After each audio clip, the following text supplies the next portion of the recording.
now call this Committee of the Whole meeting into order at 5:31 p.m.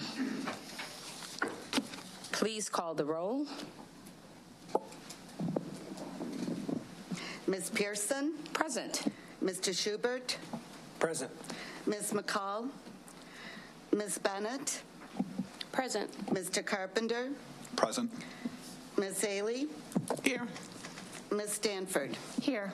With 6 present, 1 absent, we have a quorum.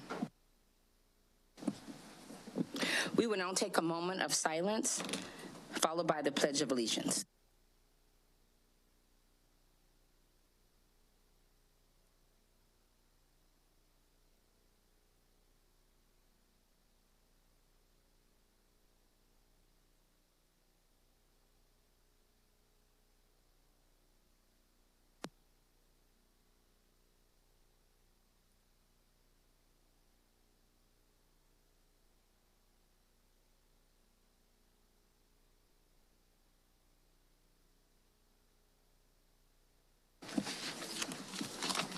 Before we get started, I definitely want to thank Kim Pedersen for being behind the scenes and producing the broadcast for this evening. You can view the broadcast for this evening, by Comcast, Channel 20, YouTube as well. I also would like to welcome our Student Advisory Council representative, Paige Warner from East High School.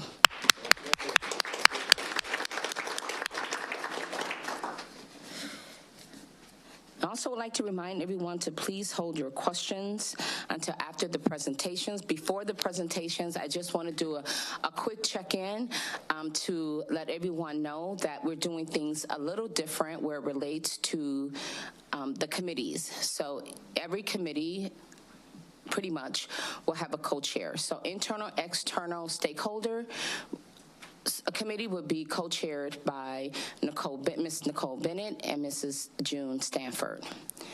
The performance and monitoring will be co-chaired by Mr. Carpenter and Mrs. Haley. In the event, and the vice president, of course, will cover me in the event that I'm absent.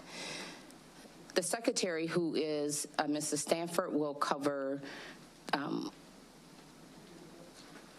the vice president in her absence.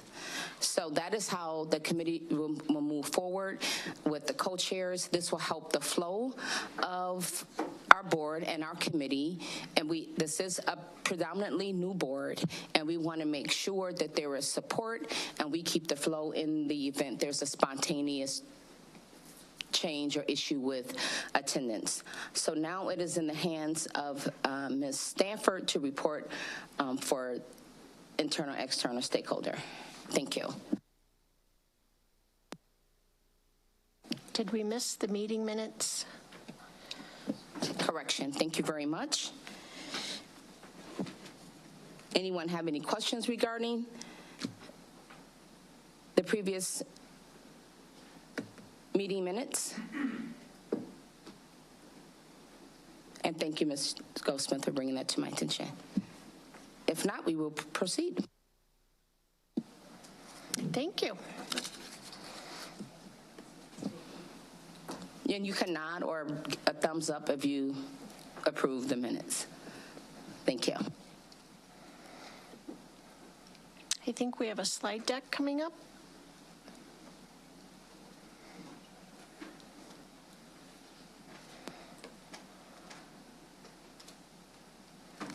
Okay, to begin the stakeholders deck, we always look at the committee's 12-month agenda. The items on the agenda are based on our committee's responsibilities, which are outlined in Exhibit B, which you all have in front of you for your reference. As you can see on the 12-month agenda under May, in addition to our standard items, we'll also be hearing from Bridget French about our high school academies and Dr. Reed with an affinity group update. But first, we'll begin by celebrating the good things happening in RPS 205. Principal Carolyn Tim at Cherry Valley Elementary was given the Golden Apple Foundation Outstanding Principal Award. The Golden Apple Foundation surprised Principal Tim with the award at a gathering in the gym with her family, friends, staff, and students. You should be on the next slide. There we go. Congratulations on your well-deserved recognition, Principal Tim.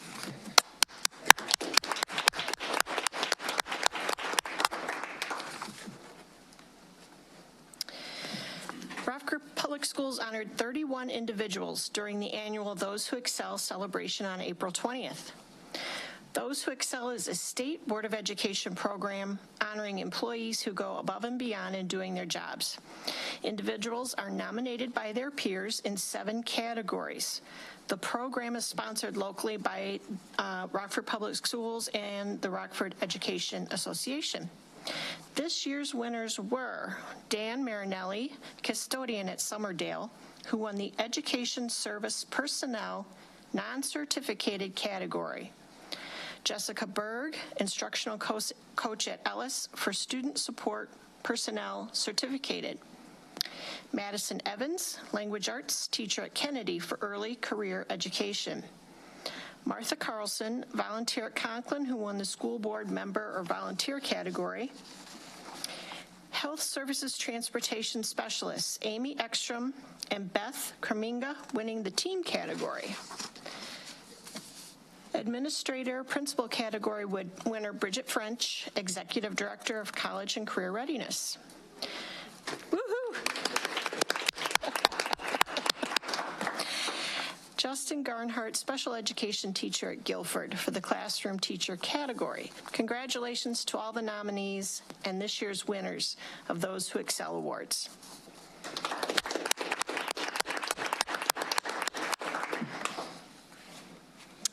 On Friday, April 21st, we held our annual Fine Arts Hall of Fame, recognizing former RPS 205 staff and students who have achieved extraordinary success in the world of the arts. Around 100 people attended the evening gala at the Standard on State. This year's recipients included Martin McDaniel, educator, Patrick Madison, graphic artist, Julia Shoddy, theater performer, Bun E. Carlos, musician. Congratulations to the inductees on their significant contributions to our students and the world.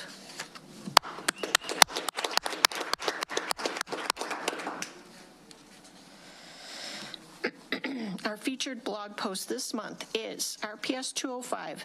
Students enjoy Uno, Dos, Tres, Andres concert at the Coronado. Read about the opportunity given to our Spanish-speaking students from Washington, Whitehead, Conklin, Lathrop, Carlson, Gregory, and Hillman schools to hear performance in their native language using our district's Spanish phonics curriculum. This and many other stories, news items, and podcasts can be found at rps205.com/205vibe. And speaking of podcasts, be sure to check out our latest podcast, School Safety Update, featuring Fred Deal, Director of Security Services, and Jason Barthel, Chief Information Officer. This podcast, along with the accompanying blog post, explains the district's security efforts to provide a safe and secure environment for our students and staff. We discuss what's been done in the past, what we're currently doing, and our plans for the future. We also talk about recent events, weapons, the swatting incident at East, and other incidents as they relate to safety and security. We want board members to use these resources to help inform those who have questions or concerns about school safety and encourage them to listen to the podcast and read the blog post also. And in legislative news, our legislative lunch yesterday was a huge success. Representatives Joe Sosnowski, Steve Stottleman, Dave Vella, and Maurice West were all in attendance. Thank you to the board and cabinet members who attended and engaged in the conversation. And thank you to Ellis Elementary School and Principal Schmelzer for hosting the event. Anyone that was there, if you'd like to share comments, now would be the time.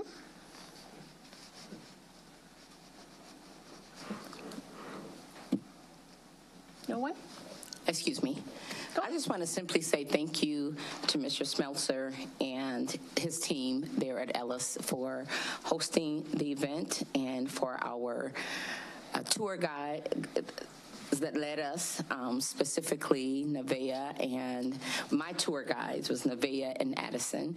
They did an outstanding job, and so I certainly appreciate that. I appreciate the efforts of all of our school administrators and our teachers and everything that they do, but it was really nice to be able to have conversation with our legislators and to be able to share so they can take notes and, of course, take it to Springfield. So we definitely appreciate that experience. Very nice. Go ahead. I'd just add that it was also nice that the superintendent's advisory students were also there and participated and got to interact with the legislators, and I think that was a good opportunity for them, and it was good for us to be there to be involved in that. So, and echo the thanks to the Ellis staff and students. Great. Mrs. McCall? Yes, and I would just like to say yesterday was a great opportunity for the board members and the staff to see the legislative's dollars in action. Ellis Elementary School had utilized a lot of their funding to create safe spaces for students, just like their calm down rooms. Everything that they had at Ellis was, to me, in my opinion, was a great model that should be duplicated throughout the elementary schools. And it was just a great time to have the Superintendent's Advisory Council, other students, and just the other board members to actually see how the decisions that we are making and the dollars that are being spent, how they're being utilized locally here at the schools. So great opportunity, and thank you for all who organized it. Thank you. I think it was a great event overall. As a reminder, any questions you have throughout the year about legislative issues can always be brought to the Stakeholders Committee, as we meet regularly with both our lobbyists and our legislators. Internal external news. As part of our internal external report, we list the schools Dr. Jarrett and Earl Dotson Jr. visit each month, and we get to see Mr. Dotson Jr.'s face in all of the beautiful pictures. Checking in on the staff at our schools on a regular basis, usually 4 schools per week, is an important focus of Dr. Jarrett and this committee. Board members are invited to visit the schools with them and can contact Amy Lozano for the schedule. Our feature tonight is our high school academies. At this time, I'd like to invite Bridget French, Executive Director, College and Career Readiness, to come and talk to the board about our high school academies. Thank you, Ms. Stanford. Good evening, everyone. My name is Bridget French. I'm the Executive Director of College and Career Readiness for our district, and I am pleased to have the opportunity to give you a background of why we implemented academies and what we're working on currently to date.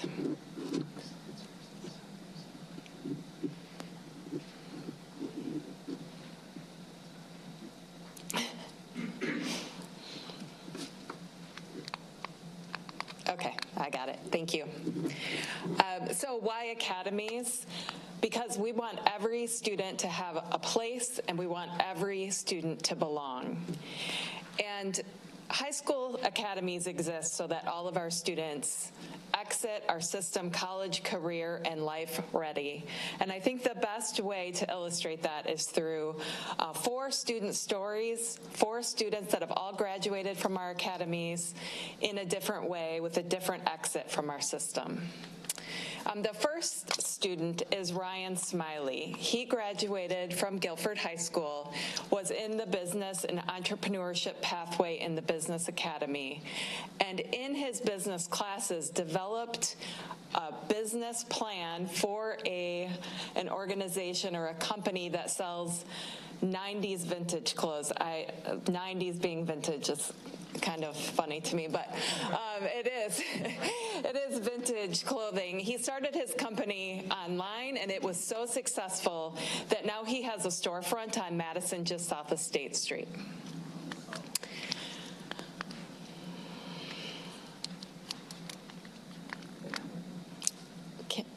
There we go. Thank you.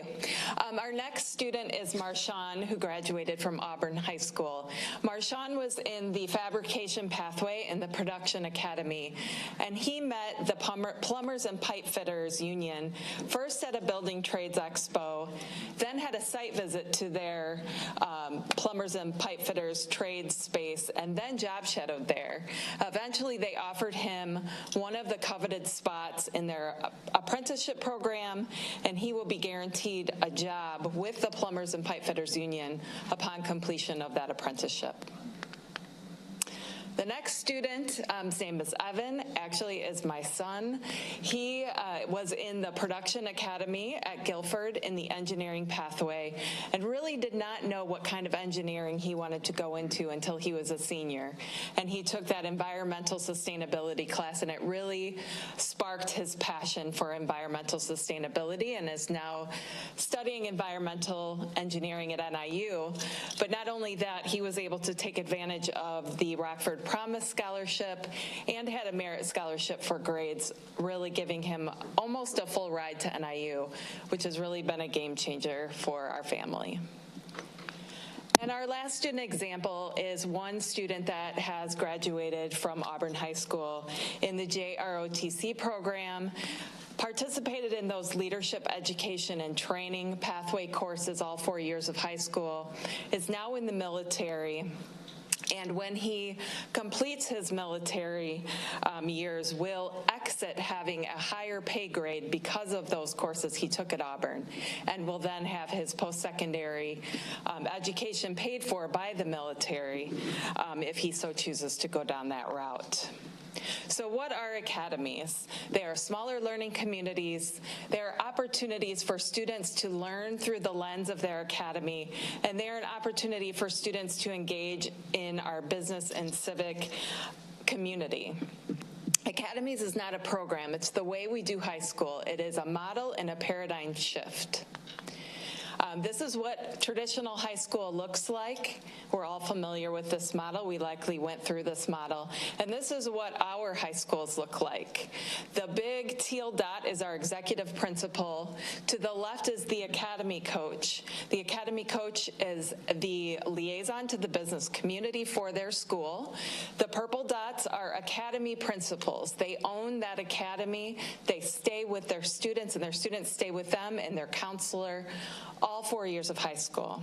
And then they are cohorted into those smaller groups throughout their high school career. Within academies are pathways, and a pathway is an interest-based themed 3-course sequence that directly connects to a job that is in demand in our region and ends in college credit or an industry certification. We started academies in 2012 and went what we call wall-to-wall in the 2014-15 school year, meaning all students are in an academy. We started with 24 pathways and a smattering of electives, and we have shifted to a space where students have a 3-course sequence that is stackable. And what we mean by that is each experience grows upon the previous one and allows students to earn that early college credit or industry certification. Prior to that, when students were taking 3 different electives, they were not able to earn those early college credits or industry certifications because the courses weren't directly connected to each other. This is how our students think about choosing academies when they're freshmen. They think about, what are the things that I like to do? We know students aren't going to know what they want to do for the rest of their lives when they're in 9th grade, but what is it that you like? And then they choose a pathway along with their academy, and that pathway, again, is the 3-course sequence that ends in early college credit or industry certification. I'm going to just highlight one per academy, but you have all of the academies and pathways in your presentation that was in board docs. The Business and Entrepreneurship Pathway, this is the pathway that Ryan Smiley participated in. They start with the freshman seminar, we also call College and Career Readiness. In 10th grade, they move into an introductory level course, which is Business and Technology Concepts. 11th grade is Virtual Enterprise, where they participate in a virtual business that is not real, but it feels real. They all have a different role in the company.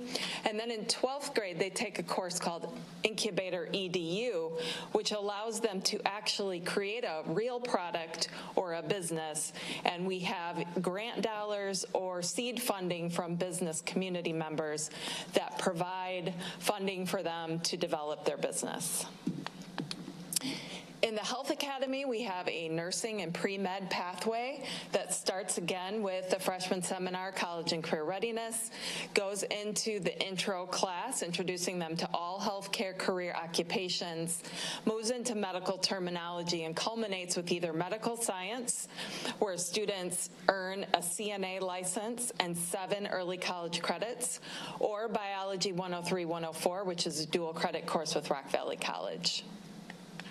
In our Production Academy, we have students in the construction pathway that start with an introduction to the Production Academy, again, going through the different types of careers in the trades, and then moving into a construction program where they end up building a house alongside Habitat for Humanity volunteers, and that house is dedicated to a family in need.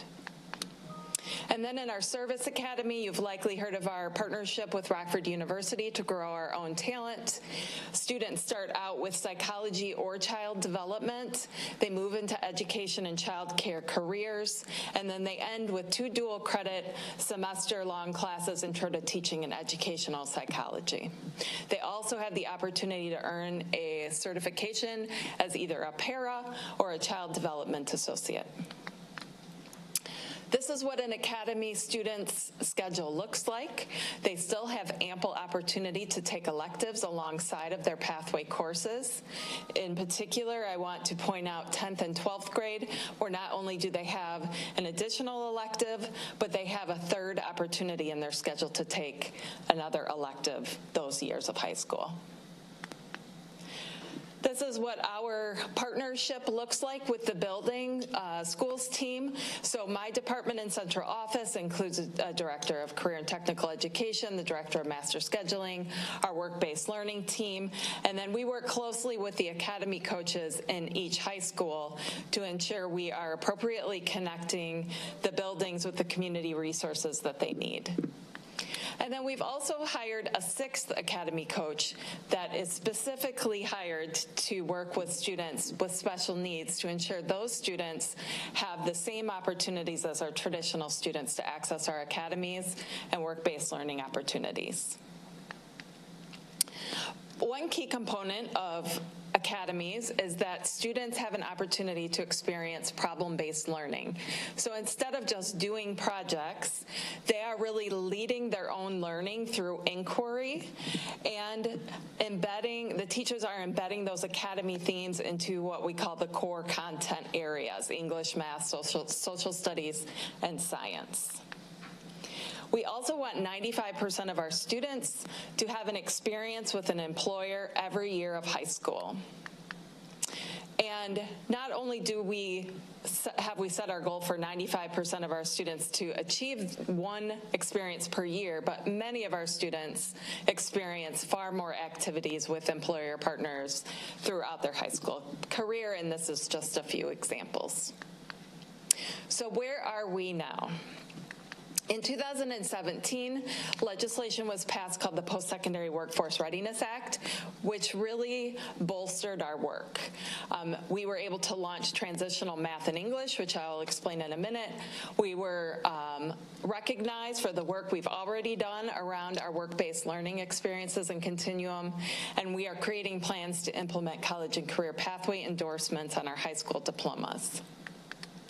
In 8th grade, students, the 2nd semester of their 8th grade year, have an opportunity to take a course called High School Readiness. It goes through high school academies and things that they should should look for and expect in high school, one of those big things is credits and just a brief overview of what academies are. They also have an opportunity to tour their high school, and they have high school students come into their middle schools to talk about what their high school experience is like. In 9th grade, students take college and career readiness. They have an introduction to academies. They have guest speakers come in from representing all 4 academies, and they visit their upper level classmen peers to help them understand what does it look like in some of these academy classes that I may be taking. We also are starting to embed different interventions for social emotional supports and then work around soft skills in that class as well. Our Academy Expo, many of you have attended that. It is coming up again on October 18th, and this is an opportunity for students to interact with employers with hands-on demonstrations and really help them connect to something that they might be interested, but also help them recognize some of the careers and jobs that are available in our region. In 10th grade, students begin the academy cohort. So as freshmen, they're in a freshman academy. In 10th grade, they move into their academy cohort, where when they are in their English, math, science, or social science courses, they are with students in their academy. And that, of course, is the year they take the first course in their 3-course pathway sequence as well. They also have 1 to 2 site visits that year, which are 45 to 60 minutes long, that help give them an introduction into the pathway that they've chosen. In some instances, this gives them an affirmation that they've made the right choice. In other instances, it might help them understand they've chosen the wrong thing and they don't want to do that at all. And that's okay. This is the year we want them to change academies or pathways if they're going to do that. We also have mock interviews with different members of our business community that come in a couple times during their high school career to help coach them on what a professional interview is, a professional successful interview is like. In 11th grade, students again continue in their academy cohort. They're in the 2nd course in their pathway sequence, and this is when they have the opportunity to really do a deep dive into that career they think they might be interested in. This is a 3 to 4 hour experience that is I'm going to watch you do whatever it is you do, then we're going to do it together, then I'm going to do it by myself, and really get that hands-on feel of what it's like. In 12th grade, we're working on scaling up our internship program, and I want to give a shout out to Paige, who was one of our first interns with the IT department. So thank you to Paige and Jason for really piloting our internship program here at RPS on the 6th floor. And we also have done some teacher externships, which allow our teachers to directly connect to our business community to make those connections between their curriculum and what is happening in our businesses here locally. I mentioned earlier transitional math and English. This is something that the state of Illinois has launched that has the potential to be a game changer for our students. Many of our students in the past have been going to Rock Valley in particular, not placing into college level coursework in the college entrance exam, and then having to take remedial coursework at college, which is expensive and is not credit bearing. Transitional math and English on our high school campuses allows students that pass those classes to waive the college entrance exams, placing them immediately into college level coursework, which has shown to increase college-going persistence rates. I've talked a lot about early college credit. I have some definitions of what the different types of credit are here on the screen, and the opportunities that our students have to take a variety of different programs that allow them to access early college credit. The first of those is Running Start. This program has been around for quite some time and is an opportunity for students to earn their associate's degree concurrently with their high school diploma on Rock Valley's campus. Career Running Start is a new program that will launch next year. For senior students, they will participate in their high school classes half day at their home high school, and then the other half of the day they will go to Rock Valley to participate in a certification program in welding, mechatronics, manufacturing, or aviation maintenance. And with these 4 programs, we have employer partners ready to hire those students directly from graduation. Additionally, we have a program called Senior Semester where students have the opportunity to take engineering courses at Rock Valley the second semester of their senior year. If they are interested in doing so, they can transition seamlessly into the RVC NIU engineering program, which allows students to take an engineering 4-year degree on Rock Valley's campus. We've also hired 2 people that are currently working as job coaches, and we're looking to hire a couple more. This program is going to start this summer and next year, and essentially what we're doing is giving students credit for work. The work that they're doing in the jobs they already have outside of school hours, we want to be able to connect with their managers, their employers, and our job coaches are going to coach them in soft skills. So they're going to meet with students, they're going to meet with the employers, and they're going to really wrap those students with support to help them be the best employees that they can be, ultimately benefiting the student in the long term. We have 3 academies that have earned model status. The National Career Academy Coalition is our accrediting body for academies.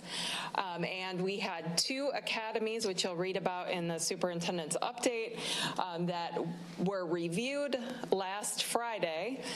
East's Production Academy and Guilford's Freshman Academy both had external reviewers come and review them, and I anticipate good results, although we won't know for 4 to 6 weeks. So some considerations that we've been talking about internally is just the lack of space and the need for facility expansion. Some of our programs are confined by the facilities in which they exist. For example, Jefferson has a very robust manufacturing program, but that entails large CNC machines. We want all of our students to have opportunities to access those programs that are constrained currently by facilities. It's a challenging staffing model. Some of our pathways courses like construction or culinary, those require people from the workforce that are specially trained in those areas. And then we're working with counselors to ensure that they are prioritizing our students and their 5 to 10-year plans. We want students to really be thinking about their futures and what is next for them on the horizon. So just to wrap up, I want to share some supporting data, all of which is in your slide deck.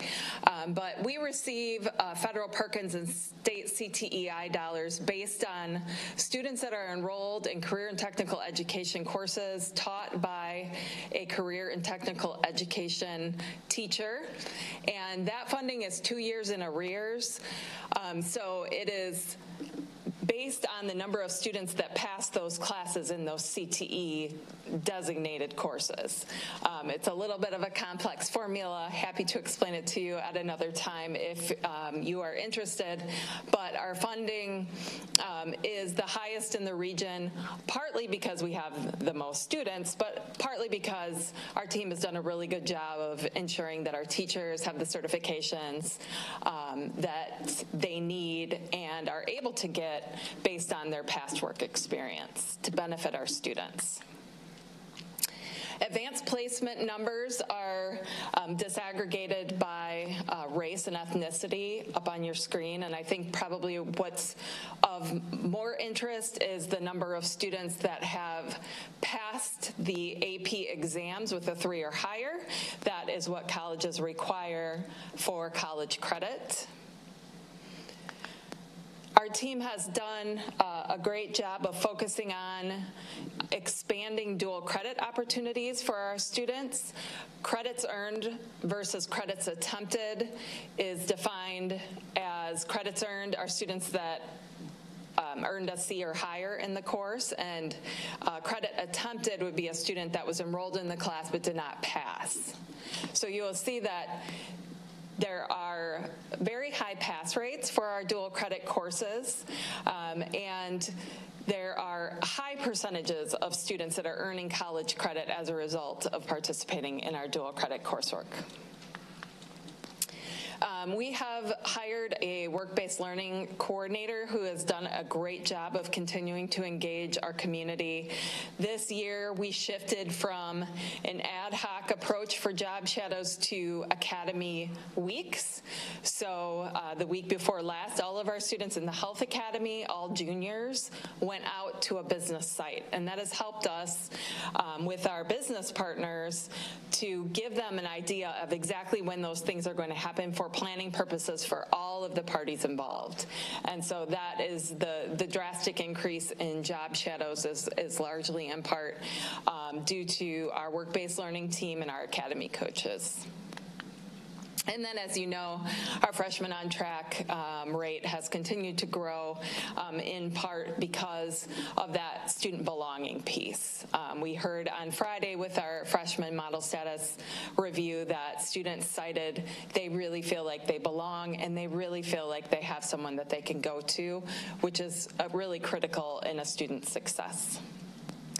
So thank you very much for your time and attention, and I'm happy to answer any questions you have at this time. Ms. Haley? I get so excited about this stuff. And I'm excited to know that the teachers are actually getting out there and doing job shadows as well so that they can bring that knowledge and information back to the students. One question I do have regarding the transitional math and English, how is that different from their regular math and English courses, which I would presume that should be preparing them for college as well? How are the... So they're very different courses. So transitional math is a math elective, so it is very much mirrors the Math 96 at Rock Valley College. Transitional English counts as a graduation requirement for students, so they can take it their fourth year of high school instead of English 12. So there are more competencies that are college level in English or transitional English versus math, which is really high school level math taught in a way that is more problem or project based to help students better connect to math curriculum. Okay, thank you. I'll just... Sure. Yeah, thank you. Anyone else? Ms. Pearson? I just have one quick question. So I understand that they are able to change their sophomore year, correct? Yes. So what check-in points do we have with them their freshman year to make sure that they're on track or can kind of project being successful or not? And are the students getting a full understanding, and parents, of the academy and how it works?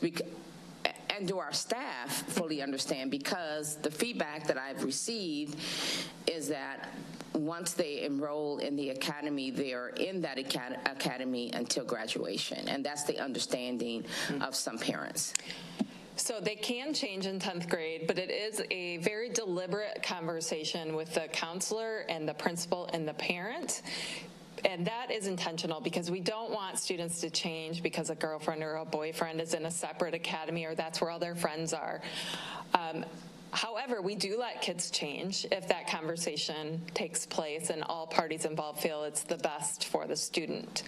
In freshman seminar, that course was 1 semester long, and we changed it to a year for the very reason that you are inquiring about.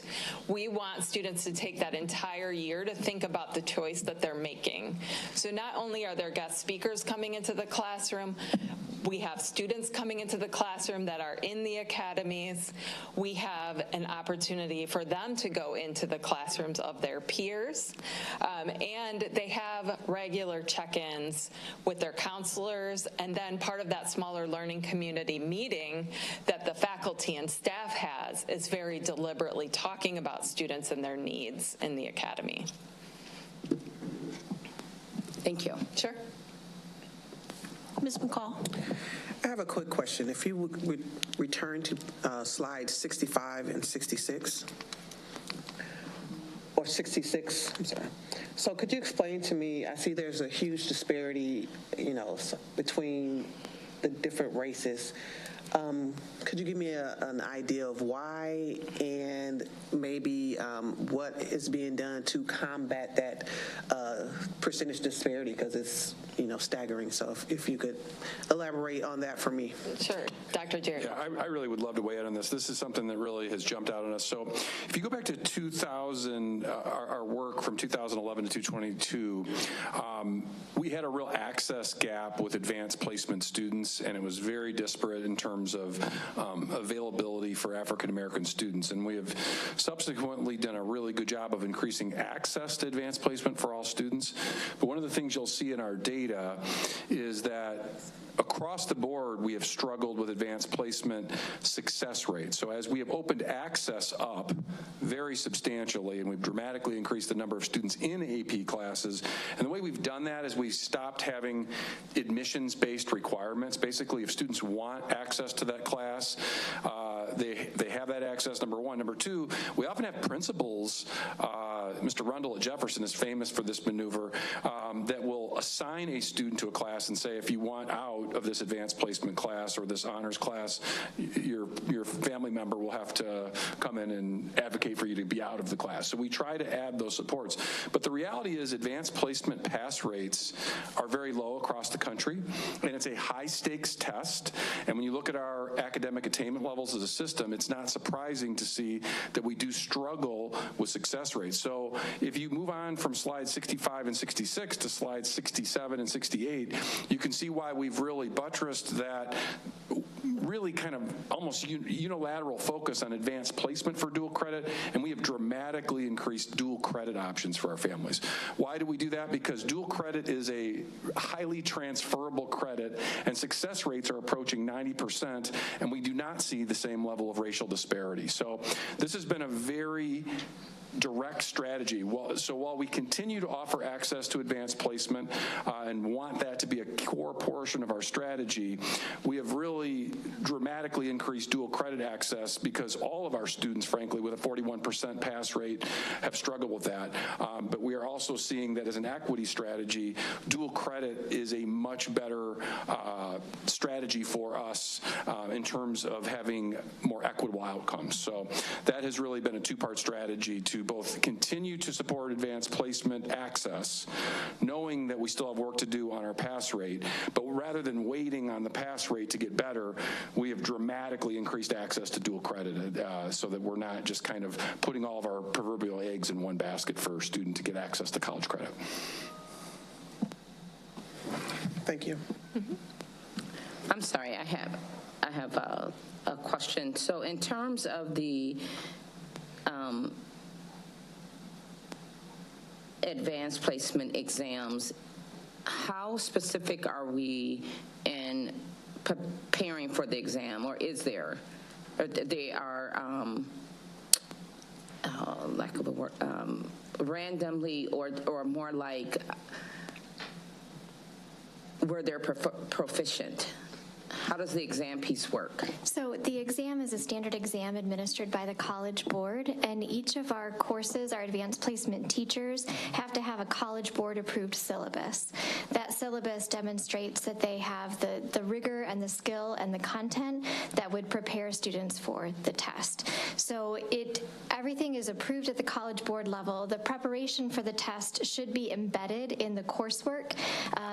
Common practice is that students take practice exams throughout the year so that they're comfortable with the content and the rigor of the exam, and they're getting feedback from their teacher. Okay, so then, that being said, that there is space where they can see the signs of failure in this area. Mm-hmm.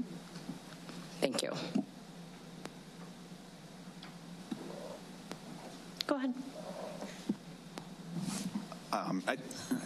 I think all the high schools have the same academies. Is that correct? That is correct. But there are different pathways at some of the high schools. That is correct. And those are the pathways that are limited by facilities. Okay, and so and you mentioned, and I'm looking at the manufacturing, for instance, which is the one you mentioned at Jefferson and Roosevelt, it says. And so if a student who's in the Guilford zone wants to go to the manufacturing pathway, is there any recourse for them? No, they absolutely can go to Jefferson if they are interested in the manufacturing pathway. That is a request that goes through our Welcome Center. And the only thing that we would monitor at that point is just that they are taking those manufacturing courses and being successful in them. Because we just would want students to transfer for the right reasons. Thank you. I feel like that's not something that a lot of people know about, I guess. Yes. One of the things we're also looking to do is to potentially acquire centralized space that would allow us to not have any obstacles and to have higher quality space. So we're continuing to have conversations about acquiring space. Can't really reveal a lot of public details about that, but I think we will hopefully be able to address that in the next 3 years or so, pending board approval and the continued advancement of the acquisition of that common space. I have one question. What about the students that are in special programs, like the Gifted Academy? Do they have opportunities to work with businesses in the community and that sort of thing? They do. They do not take one of the 14 pathways because the Gifted Academy is very focused on taking all rigorous AP courses for their electives as well as their core courses. But our academy coach at Auburn ensures that students in Kappa and Gifted have the same work-based learning opportunities as students in the 4 traditional academies. Thank you. Does anyone else have any other questions? Great, thank you. Thank you very much. Okay, moving along. Last month we talked about Central State University visiting RPS as a partnership strategy to help diversify and recruit staff. This month we wanted to show you the video, so let's take a look. Central State is phenomenal. They have thousands of people knocking on the door every day. We want to get the best people in front of our scholars, and we feel they are the best people to be in front of our scholars. So we want them to leave being able to look at all grade levels. Hey, where do I fit? Do I fit K through 5? Do I want to go 6 through 8? Do I want to go at high school? One of the things we want the students to see at Central State, and all students to see when they come into our community, is what it takes to make a scholar strong. And we want to look at leadership over behavior management. So when they're walking in our schools and they're seeing scholars lead, that scholar is at the table. So I hope Central States, they take away the ability to have our scholars be at the table to have the conversation.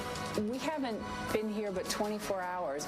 I've had students come up and say, oh, I get it, and I get it. I'm getting excited about being a teacher. And I said, are you ready to come to the other side of the table? And they're like, yeah, I'm ready. So they're starting to see that it's not impossible, and it's not as scary as it seems. You know, sometimes students will just focus on that hurdle and be so afraid they'll diverge their path. but looking to the horizon, and I think that's what this is giving them, is kind of like, okay, I've got the motivation. I see the prize. The prize isn't the licensure exam. The prize is getting the joy of spending that time in the classroom with children and changing their lives.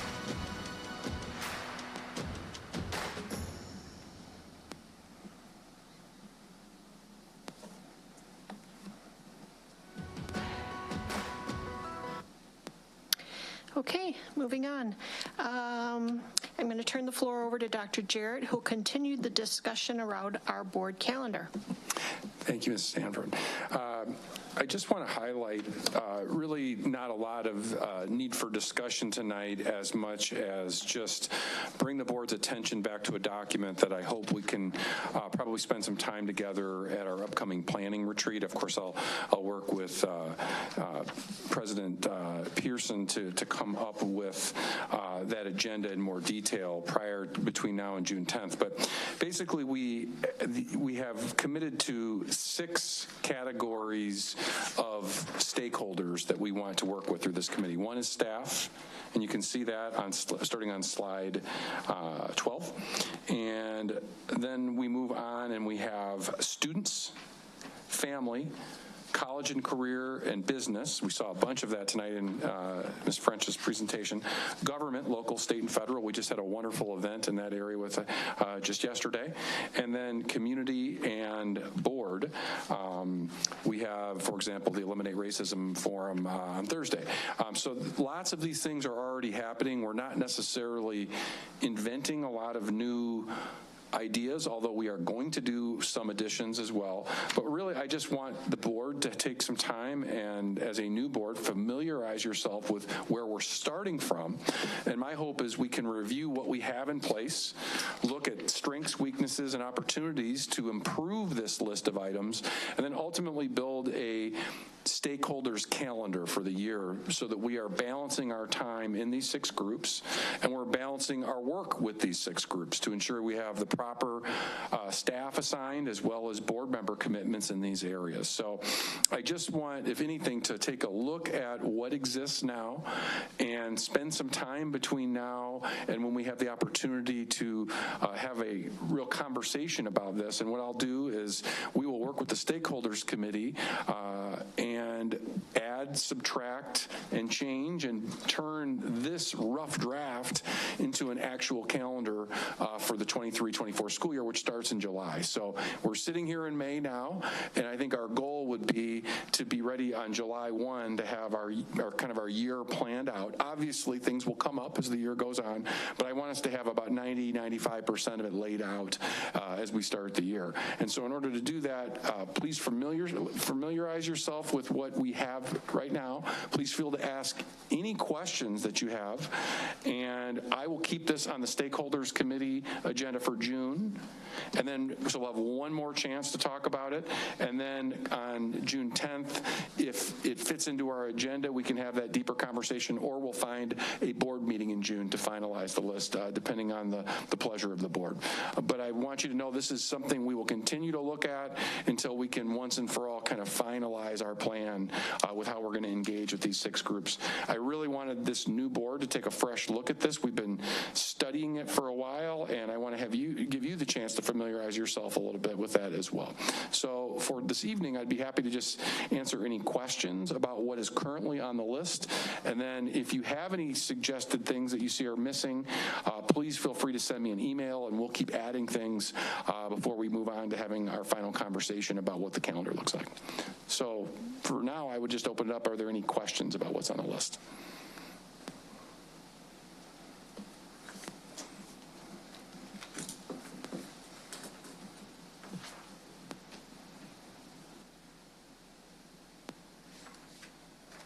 Again, you can see we have our staff group, our student group, our family commitments, career and business, government, and community and board. So you can see those 6 categories, and also very much do welcome your ideas if there are some gaps. You can see there are some that have really long lists, and there's some that have shorter lists, and so we probably need to balance some of that out as we finalize our calendar. All right, well, I don't want to put anybody on the spot tonight, so I'll turn it over to Ms. Stanford and move on with the rest of the meeting. But again, we will keep this in front, and ultimately this is really going to be something we're going to look for leadership from the board to help us finalize a calendar that we're committed to with all 6 of these groups. Thank you. Okay, our final feature tonight is an affinity groups update by Dr. Reed. You have 10 minutes. Ready, set, go.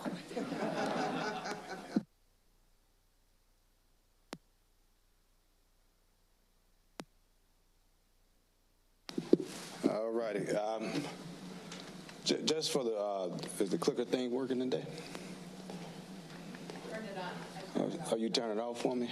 You're cutting my 10 minutes down now. All right. Just for the new board members, our goal was definitely to build out a community of stakeholders that were at the table, that were in our schools, so we can have their voice. And that voice needed to be consistently coming from our parents and our scholars in our schools.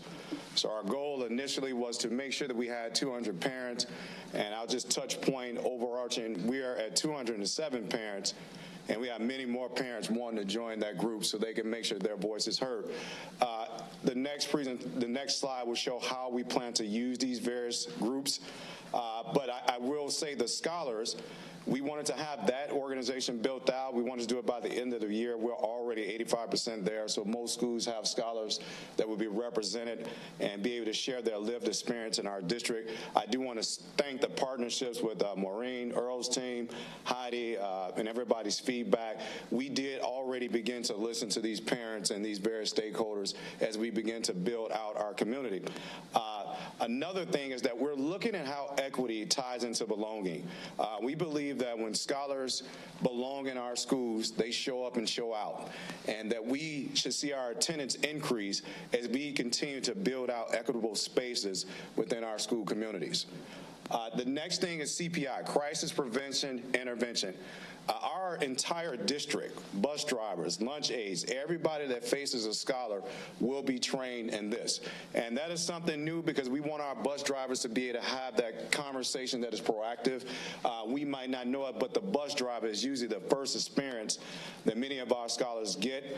And they take that experience a long way, and that bus driver is very important. So that bus driver will be trained in CPI. So here's just some initial planning that we're looking at, and this came from listening to principals, the community, and these are some suggestions and some things that we want to enact on. First, we're going to communicate with the parents and just let them know, hey, we're going to be listening to you and making sure that we have our scholar in mind. We're going to send out communication before the end of the year. We're working with the legal team and Jason's team in technology to make sure that we have the proper communication via text so we can keep our parents communicating with us. All parents don't like to answer the phone. They don't like to show up, but they do text. So we're going to make sure we communicate in the way that they like to be communicated with. This is what parents were telling us. Hey, I might not pick up the phone, but I'll respond back to your text. So we're going to set that up. I thank Jason. He already has it ready to go. So we plan on communicating with them throughout the month, keeping them abreast of how we're planning to get their scholars back in the fall. The schools team is doing a great job of leading that initiative. All schools, when we start the school year, every parent I ever talked to said, especially from the communities where we have some scholars of color, that one of our first touch points is usually not the one we want to hear. It's usually something that's saying, hey, he done did it again. And they do not want to hear that as the first touch point. They don't want to hear about the assessment. What they do want to hear is a more welcoming approach to us with our parents and our community. So we have built out a plan with our schools team to make sure that before we talk about curriculum, before we talk about instruction, and before we say anything negative, that we welcome our parents into our community just by thanking them and welcoming them into our Parent Support Week. Now, the Parent Support Week, I met with Heidi. Ms. Devin is doing a phenomenal job with her team, planning that out with Maureen. So you're going to see that week is going to start off talking about what we do in our district as it relates to literacy, then numeracy, and then when you see twos, you're going to replace that with SEL and MTSS.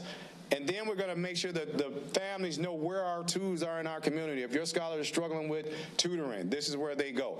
We have to make sure our parents can quickly access things that we have available to them that they may not be familiar with. Then on the last day of that week, we want to do a celebration. If you're in a quadrant, you have a color. The board members, you guys can go in whatever color you want, but everybody has their own color. They have their own quadrant, and they have celebrations. So they're going to get their shirts, some gear. We're going to hype them up to be involved in that quadrant. So then you're going to look at various communication touch points. The parents wanted it to be a mixture of virtual and a mixture of in-person. We're going to also do it through the quadrant model. And at the end of the year next year, we got to get all our parents out here and celebrate with us. Let's talk about some of the things that we did great. We always know what we can do better at, and we know we have to be better at many things, but we do have to celebrate success that we see throughout the school year. So we're going to be taking those successes, capturing them through Earl's team and communication, and making sure that we have a celebration with our parents at the end of the school year next year. That is going to include our scholars. Just quickly, before I close out, our scholars will have touch points as well. We want to make sure they can get back and talk about their lived experience on a holistic approach. Now, these scholars may not be like the scholars we saw yesterday, our best of our best, our straight A scholars, but they will be our most influential scholars. Our principals picked them. So our principals went and found the most influential scholar at every grade level and wanted to make sure we got their voice. So they'll get training at the district about how to make sure that things they want to see in their schools are being acted out. They'll also have the 4th and 5th graders. We don't want to bring them in. We're going to go into their school and do that training with them at their school, so they can make sure we're with them. And some of the things that the scholars say, hey, look, if we get our attendance up and we get these A's and B's and focus on our tests, can we just have a dance every 3 weeks? Easy money, don't cost us nothing. We're going to listen and make sure we can do simple things like that. If that's what the scholars are talking about, they want. We just have been able to get out and listen to what the community wants, and it's simple things that they are wanting. And I just think Dr. Jed is priding us in making sure we're hearing the voice of the scholars that are in our buildings and the parents that are in our buildings, and giving them a space to respond. So we're going to have a person in each school that's in charge of making sure we keep that communication going.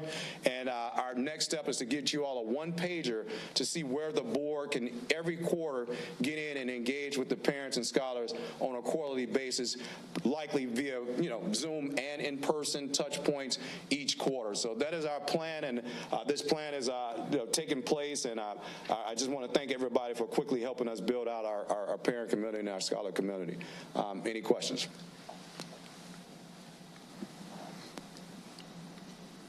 Anyone have any questions? This is exciting stuff. Yes, indeed. I'm looking forward to board members being able to participate. Yes, ma'am. Our influential scholars will be honest and truthful, I'll tell you that. Absolutely. That's why they're chosen, right? Yes. Yep. Any other questions? Ms. Pearson. Yes, so I think that this is vital, and the fact that the scholars are being included. And sometimes, not every student are going to be straight A students. And we should never, not saying anyone have, but just the fact of including them and helping them understand that their voice matter and they are welcome as well.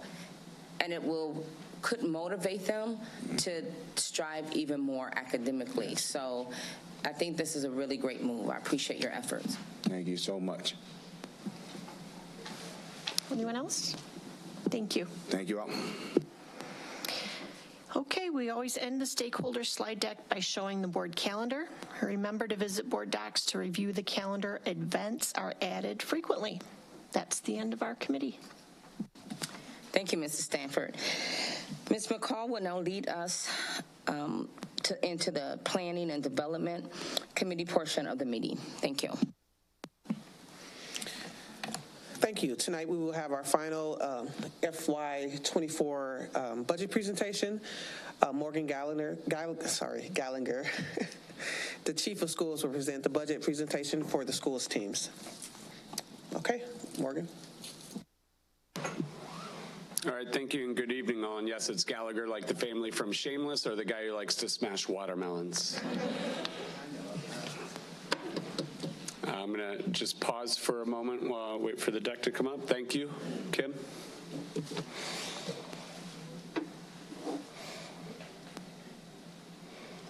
Okay. As as Ms. McCall mentioned, this is the final budget presentation for fiscal year 24, and this is the big kahuna one because this includes not just the schools team's department budget, but also the budget package for all of our schools.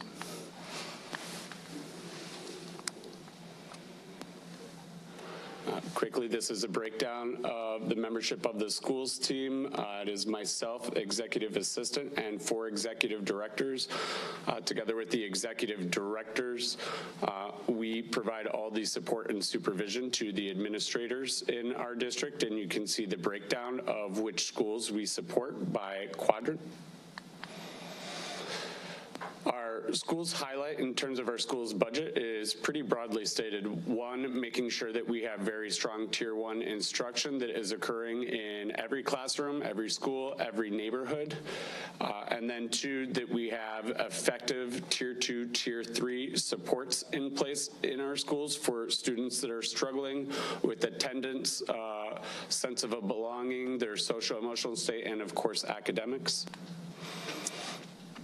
Here you can see a breakdown of the discretionary amount of dollars that the schools receive in their student-based budgets, and you can see that with the local dollars provided in the student-based budget package and coupled with grants, that we are looking at a projection that will increase for next year, which has been the trend year over year over year. Here is a breakdown comparison of how the budgets break down for the schools from this fiscal year to next fiscal year. And again, looking at the total discretionary dollars, well, let me back up once real quick. While the total amount of dollars that schools receive, you can see is in that $250,000 range. It's about $28.7 million that the schools receive as part of their discretionary budgets. And you can see this pie breakdown of where that funding comes from. And I think it helps to clarify what this means in terms of a school-based budget to be able to see some one-pagers that we've provided. We have one starting with Lewis Lemon. I'll go into a little bit more detail here. And then we'll also share one at the middle school level with Risa Middle School. And then at the high school level, we will highlight Jefferson High School. Looking at Lewis Lemon here, at the top you can see a basic breakdown of some numbers, what their enrollment and poverty rate is at Lewis Lemon. You can see what their per pupil spending is versus the district per pupil average spending. And then you can see the discretionary fund package that they have at the top. What I'd really like to stress for you here, board members, is that you see that it is not a prescriptive or simple formula that we follow for how we budget at our schools. So it's not simply saying you get $10,000 per pupil that you have enrolled at your school. You can see Lewis Lemon here actually gets $3,000 more per pupil than what the district average would be, and that's taking into account a variety of factors. One, if you look at this table on the right side in those green columns, that's the base package that the schools receive. That's just based off of the dollars that is a more simplistic formula. You get X amount of dollars per pupil enrolled, and similarly, you'll get X amount of dollars for, say, your special education population or your bilingual population. In an earlier slide, I just showed you that in addition to that base package, a total of $28.7 million is doled out to schools that they're able to use to purchase discretionary allocations, additional resources, or professional learning opportunities for staff based off of the unique needs of the schools. Those additional discretionary dollars are based off of a couple of different factors. So one, what is the poverty rate at the school? If you have a higher poverty rate, you're going to receive more dollars at your school. Similarly, on the Illinois State Board of Education, on their annual report card that they share, if you have a subgroup demographic that is performing substantially below the average in your school, you'll get additional funding to help bring up the performance of that subgroup back up with the rest of the average in the school. And then we also provide an equity fund of dollars where we have schools with varying amounts of of experience with their certified staff. Some schools have much more veteran staff, whereas some schools have less experienced staff overall. For those schools that have a less experienced staff, there's additional funds that are provided to those schools to close that achievement gap by providing more resources at those schools. So here at Lewis Lemon, you can see what their standards of practice score is out of a 4.0 scale. You can see from the Illinois State Board of Education, their designation is comprehensive. And then you can see in the purple box, what is Lewis Lemon's theory of action? What are they going to do to improve outcomes for students so that they can increase their standards of practice score and ultimately their score with the Illinois State Board of Education? And they are aligning in the blue there, seeing that breakdown of the discretionary staffing, how they would apply those allocations under that discretionary area should really align to what that theory of action is, to how they're going to improve their student performance. So I'm going to jump ahead. You can see, again, here is RISA as an example at the middle school level, what their demographic breakdown is, their performance and theory of action, and how they're aligning their staff to that theory of action. Jefferson, again, as our high school example. And then getting into the schools team department budget, again, that is myself, 4 executive directors, and our executive assistants that provide support and supervision to the schools. You can see here some of our highlights that we're focused on. Safe and civil schools is going to be something that is going to be going before board this month, later in the month, that you'll be voting on. Here's a breakdown of this fiscal year versus next fiscal year's projection for the budget breakdown. Here are current contracts that fall under the purview of the schools team. And then additionally, we have a sub-budget, if you will, under the schools team budget for our special program schools. Here, the highlights are primarily having this money separated out from the schools team budget to make sure that we're providing opportunities for differentiated curricular and professional learning support for those teachers. If you are at Montessori versus if you're at two-way immersion versus if you are at gifted program, you're going to be focused on different curricular priorities and training for your staff. And so this is where that money is earmarked. You can see the breakdown for the budgets here. You will notice in the variance, moving from this fiscal year to next fiscal year, it is a little over 400,000 shorter. That was us making some work to determine what are these things. If it is, say, curriculum or professional learning that's specific to a particular special program, moving those funds from the special programs budget with the schools team back into the schools, into their budgets, so that they have the autonomy to allocate those dollars according to what they've identified as their needs. Here are contract details for special programs budget. And I will take any questions that you all may have. Are there any questions or discussions on the schools team FY24 budget requests? Ms. Pearson. Yes, thank you. Can you further elaborate on the civil and safe program? Sure. That is a program that is over 30 years old, research-based, used nationwide in, I want to say, hundreds, if not thousands of districts as a structure for providing positively oriented behavioral and instructional supports within schools. So what that looks like, there was already a 2-day virtual training that just occurred last month with 3 of our target targeted schools that are piloting this program, where the administrators and many central office staff participated in this training. It basically starts at the school level, school-wide. How do we set behavior expectations and build consensus around those expectations?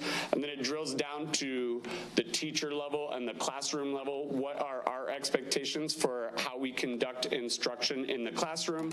And then finally, at the individualized level, for students who maybe present the most challenging behaviors, what are research-based methods that are best practice for how we help those students be successful in school?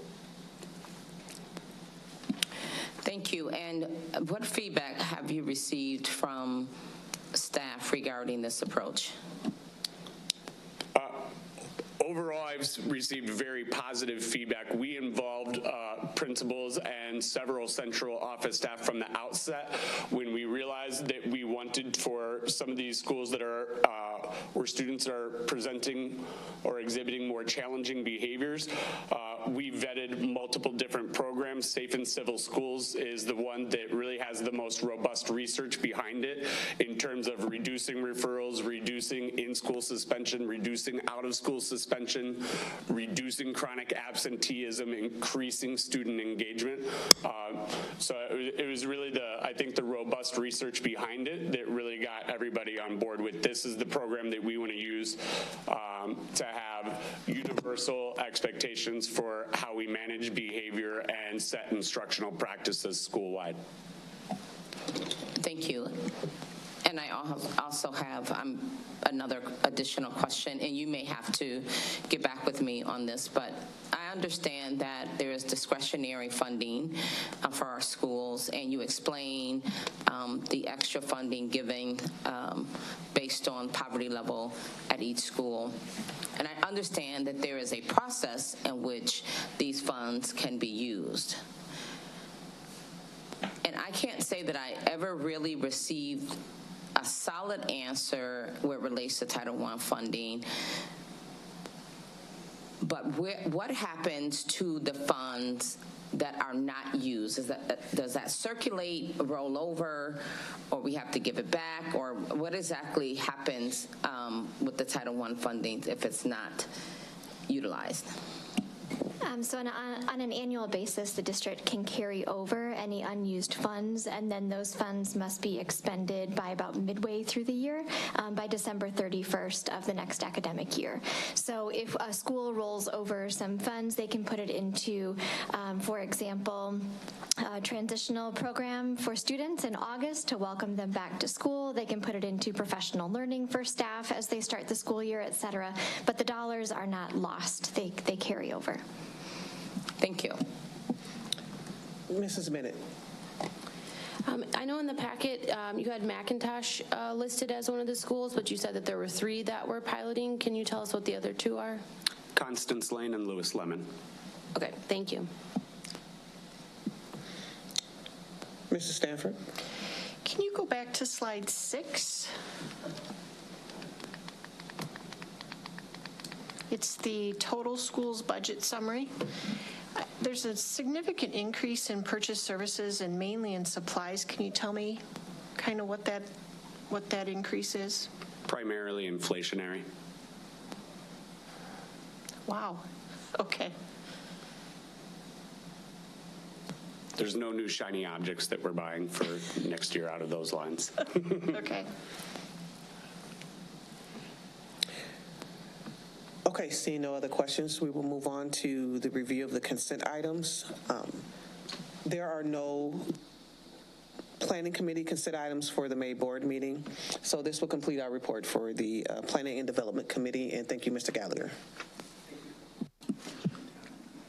Thank you, Ms. McCall. Mr. Carpenter will lead the committee in regards to performance and monitoring. Thank you, President Pearson. We have one presentation tonight. Chief Financial Officer Dr. Greg Brown will present the fiscal year 23 projections. This is the most recent update in a series from Dr. Brown to keep the board informed.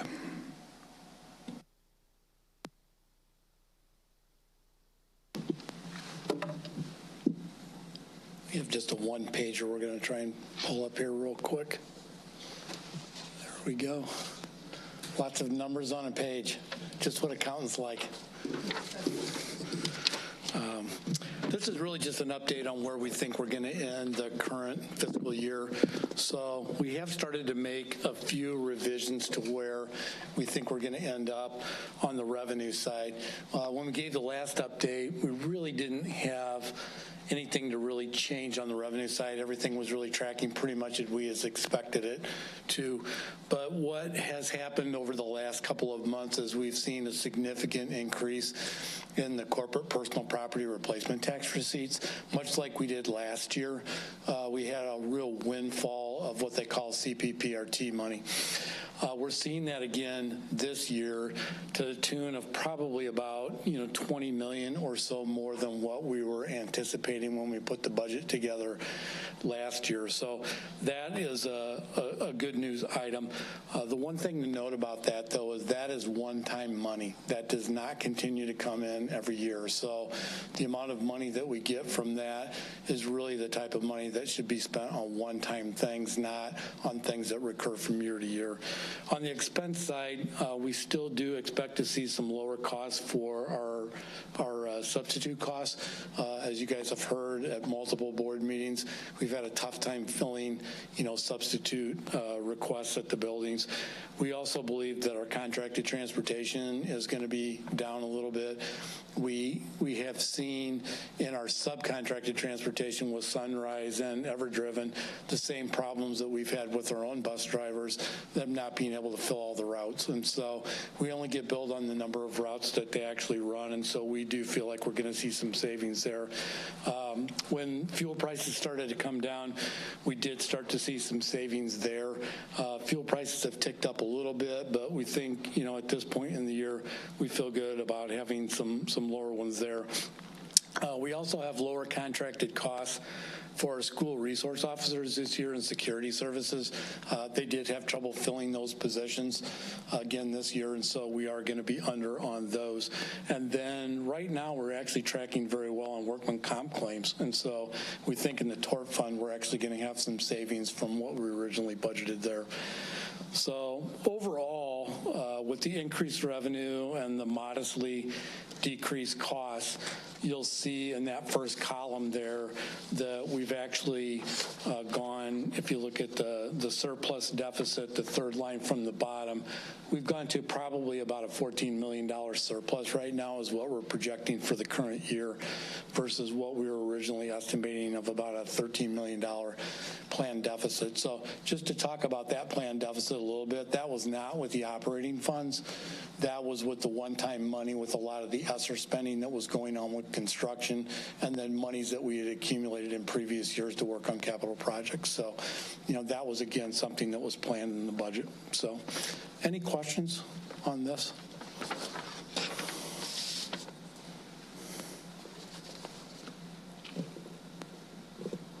Okay.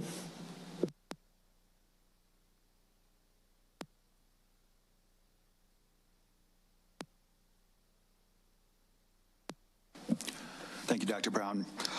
Our final item of the evening is to preview the consent agenda items. Items A through E are standard business items. Items F, G, H, and K are contracts.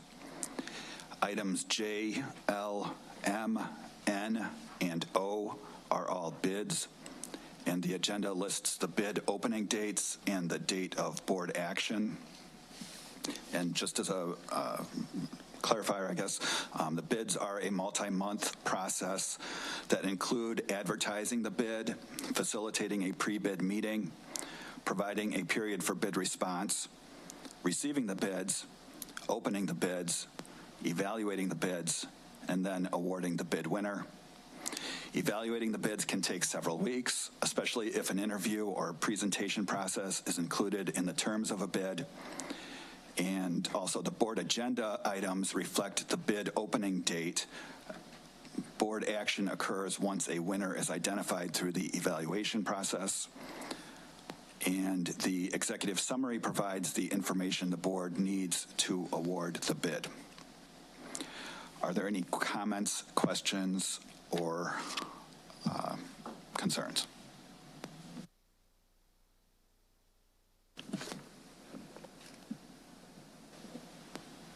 Yes, I have a question. So it goes back. I see that the on 8H, this is safe and civil schools again. There is a, one moment.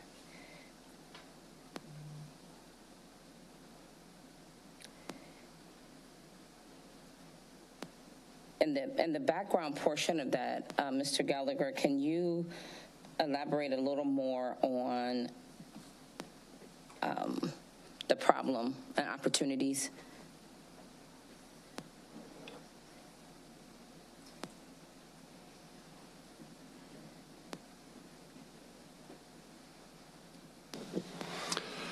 If you were to look at the one-pagers that I had presented, it showed what the designation of the schools were according to the annual Illinois State Board of Education report card for each of the schools. These 3 elementary schools all have a comprehensive designation. What that means is that these schools, primarily their student achievement being weighted the most on their report card for the calculation for how they get their ISB designations. They scored in the bottom 5% of schools in the state. And so clearly these are high priority schools where we need to see significant gains. Part of that is establishing this comprehensive, very strategic solution with safe and civil schools. What are we doing from school-wide expectations down to the classroom, down to the individualized, targeted, most challenging students? Thank you. So say we're in this process, and because there's contributing factors where it relates to academic achievement. And so we can have the funds available, and we can, the school principal can use the funds as needed for the most part. And we talk about student attendance a lot. Have you shown, is there any data that shows the attendance of staff feed into the academic achievement, and how much does that affect the schools that are named here?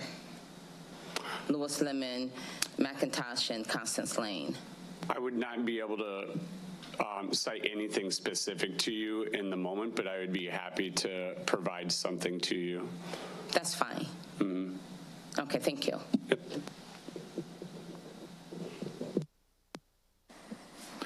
Any other questions?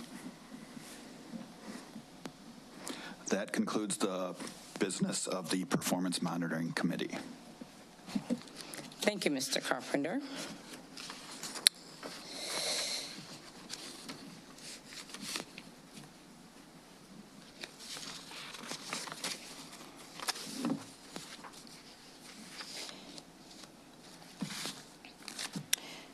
Now we will address the Governance Committee, and I will be reporting on the Governance Committee. So we have a revision of Board Policy 7.40, non-public, non-graded school students, including homeschool students. The policy is updated to change the name of the organization that accredits primary and secondary schools. The reference North Central accreditation is replaced with this Cognia, based on the merger of these 2 entities. Do we have any questions regarding this policy?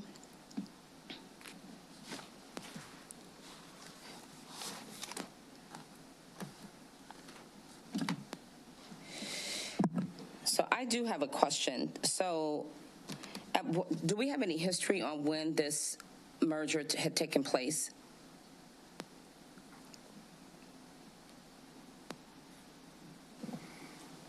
I don't We can follow up with you on that. Okay, I'm asking because this policy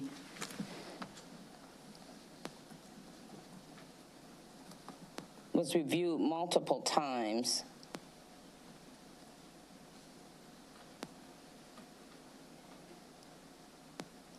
And I believe this is a policy where if students transfer in, whether they're homeschool or from private, that they have to have proof of their learning from an accredited organization, whether it's was through North Central or the State Board of Education, correct?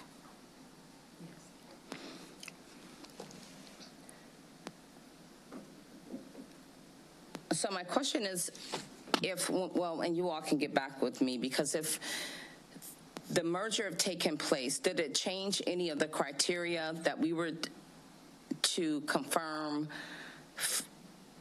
from the time of the merger to current?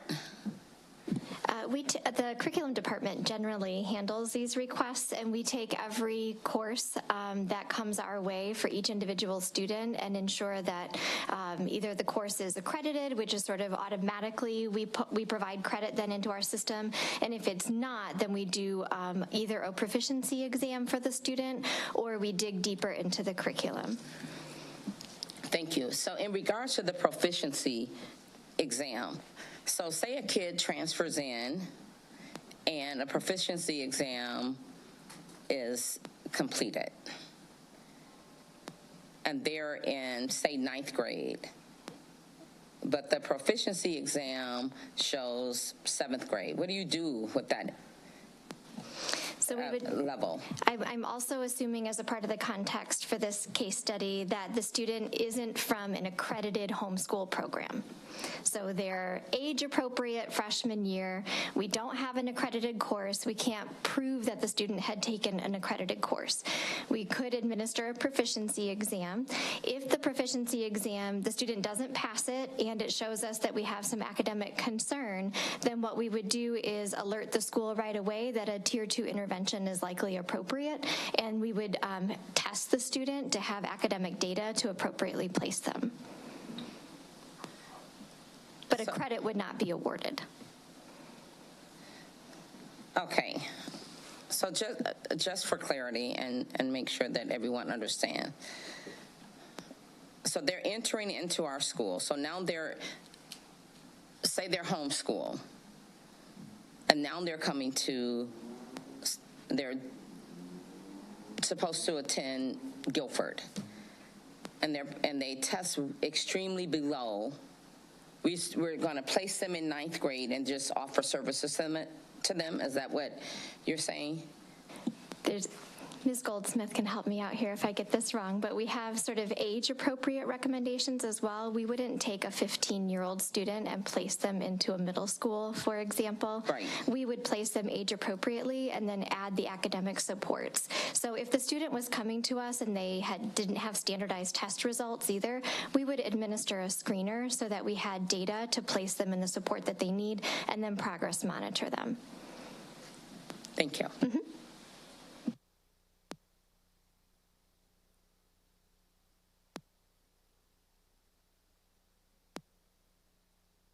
My apologies. Revision of board policy 7.140, search and seizure.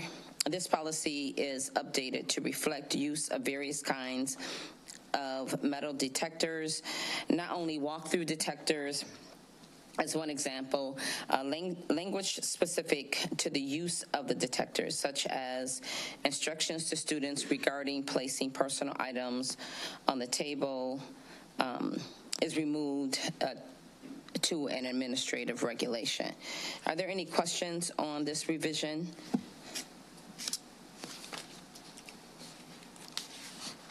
Mrs. Bennett.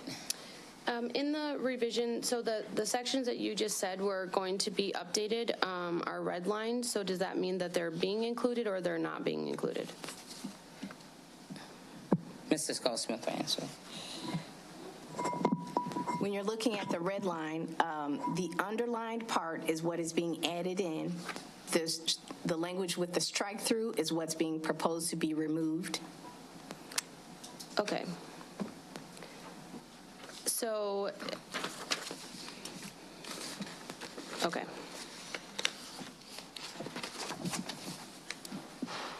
Mr. Grant, I always call you Mr. Grant. It's all good.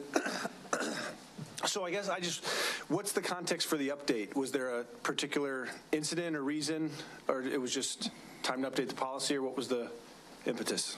I'll turn it over to Mrs. Goldsmith to give any specifics on this particular policy, but we subscribe as part of our membership to the Illinois School Board Association to a service called PRESS, and school districts across the state of Illinois are given suggested changes to policy. So there are two ways our legal department adds a new policy change. One could be based on a local change that did occur that we are recommending, or we are attempting to be in compliance with change with rapidly changing case law. So that's a very helpful service. So our legal team scours press, and we also do our own analysis. Ms. Goldsmith, anything you would want to add? I would just add that the language change there with regard to the random and or daily use provides flexibility with regard to security measures. The landscape, nationally is changing with regard to school security. We want to have the flexibility within the policy to use metal detectors in the most efficient ways.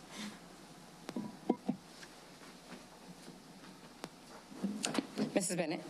So with the areas on page 2 all being removed, all of the instructions about like how to utilize metal detectors, the lines, the tables, all of that, is there a reason why instructions would no longer be included? Yes.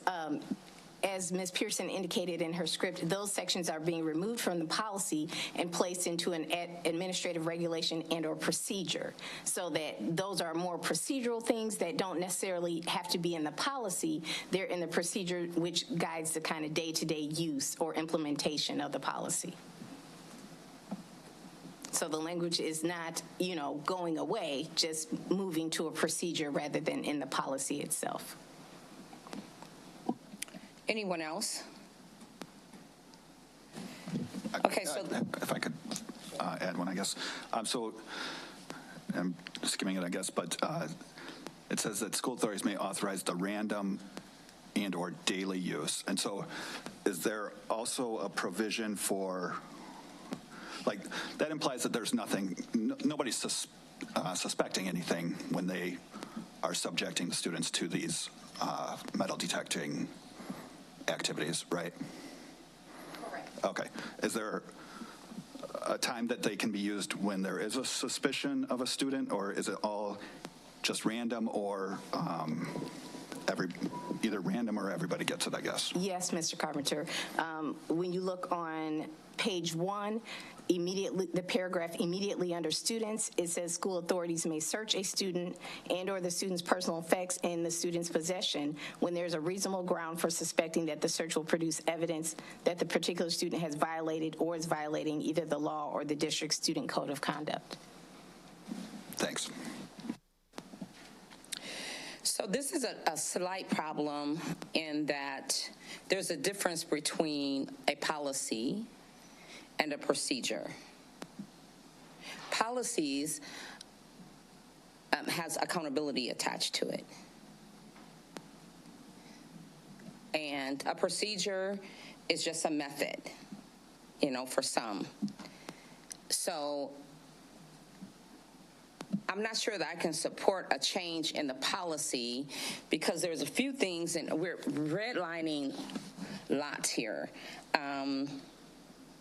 One of them is, when feasible, the search should be conducted as follows: outside of the view of others, including students, in the presence of school administrator or adult witness, and by a certified employee or liaison, police officer of the same sex as a student. So please explain perhaps more thoroughly, and maybe other districts may go along with this change, but it's concerning to me that when we start redlining so much from a policy. So the difference between a policy and a procedure, administration and staff members and everyone, they're still accountable to both. A procedure just is much more detailed, telling you how to implement a particular policy. That's why a policy is much more broad, stating your overall aspirational statements, what you're seeking to do overall, not telling folks how to do it on a day-to-day basis. So that's why we separated out the actual detail, telling our staff how to implement the policy and putting it into one of our administrative regulations. And yes, staff are accountable to both policy and administrative regulations. So then if it's a question, so if a board member have a question about how a situation occurred, we have to go through, review the procedure to get to the answer, as opposed to just having it listed under the policy.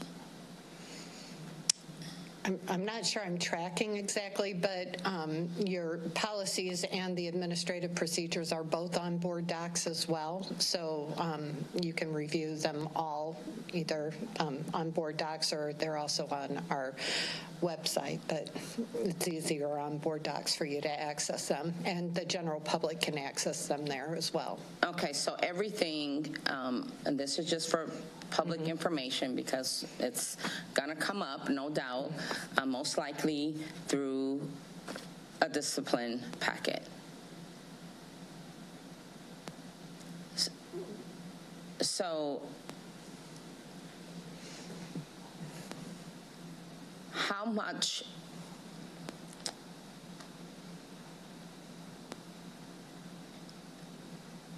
where do I want to start with this? I don't want to be so.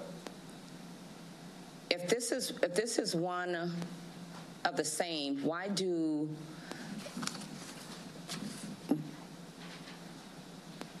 we do anything if we can use it as a cross-reference? I think because policies are supposed to be policy statements and aspirations, not detailed how-to manuals. Administrative procedures are supposed to be more how-to. Okay.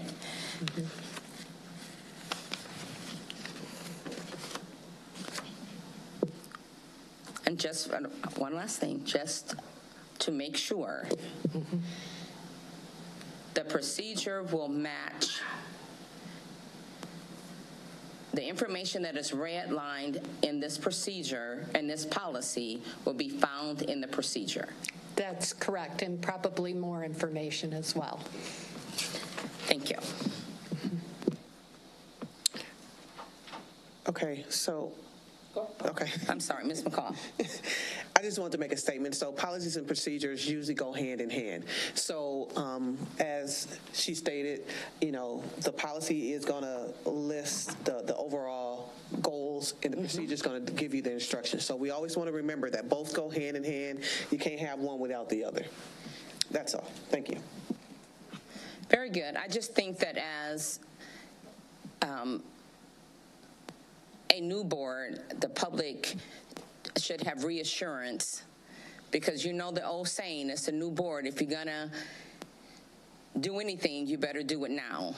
So just to reassure that it is very clear, enough for public to understand, is my only point. Okay, thank you.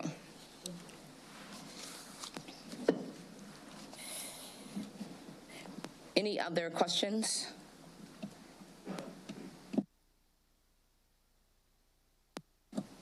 Revision to Board Policy 7.160, student appearance. The policy is revised to reflect compliance with Illinois law, which prohibits schools from creating hairstyles-based dress code requirements. Any questions regarding this policy.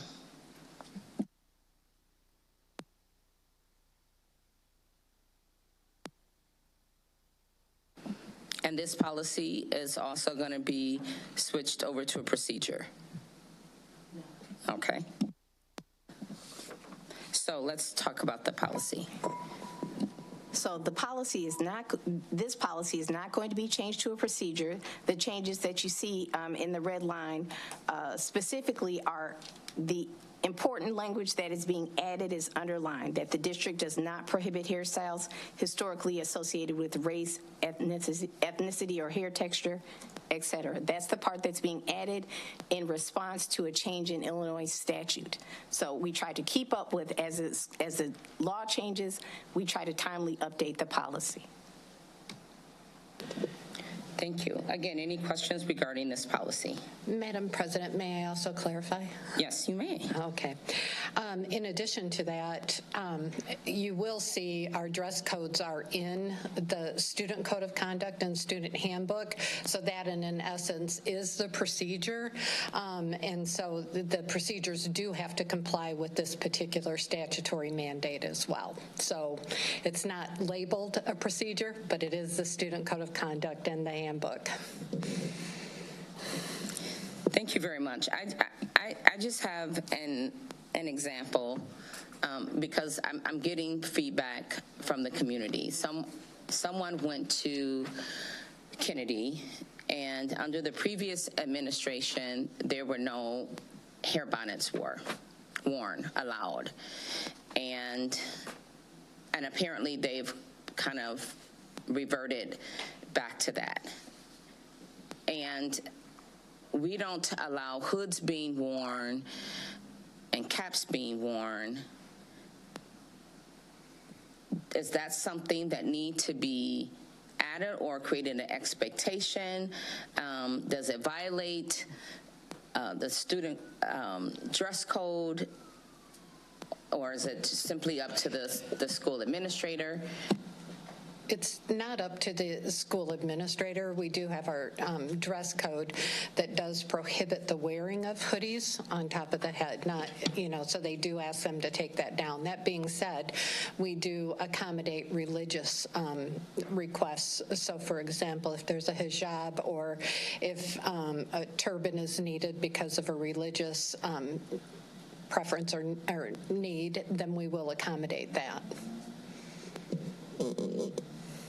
Thank you.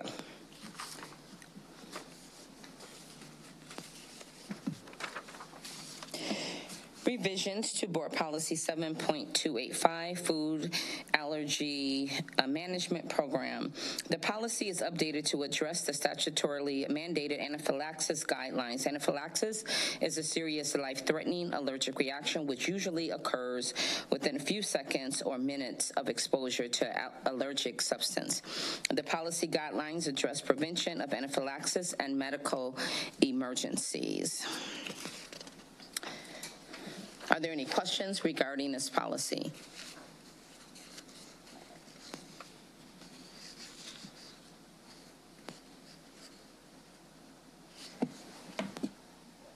Mrs. Bennett? In the cases that if a nurse were not in the school or something like that, could somebody explain to me who else would be trained personnel to be able to administer in this response? I believe the principals and assistant principals are trained on the use of the epinephrine injectors. Thank you. I haven't been saying thank you, so thank you. Any other questions? Mr. Carpenter. Thank you. Is this also an update to comply with updated Illinois law? Okay. And then the second question, some of the changes are in blue and some are in red. Is there a difference for that? No, sometimes when we're just trying to make our changes in Word, it will sometimes just change the color.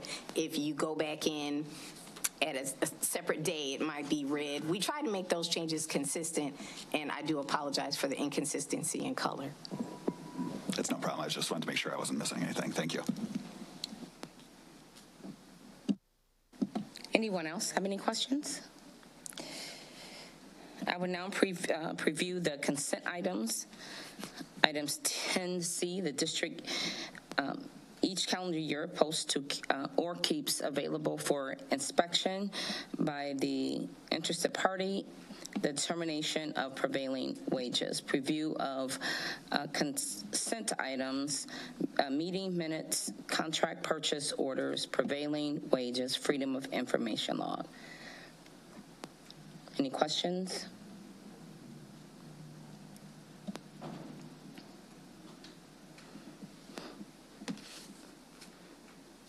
If not, are there any public speakers? Thank you. If there's no further comments or agenda recommendations by the board, I'd like to take a motion or a second to adjourn. So moved. Second. Thank you. We are adjourned.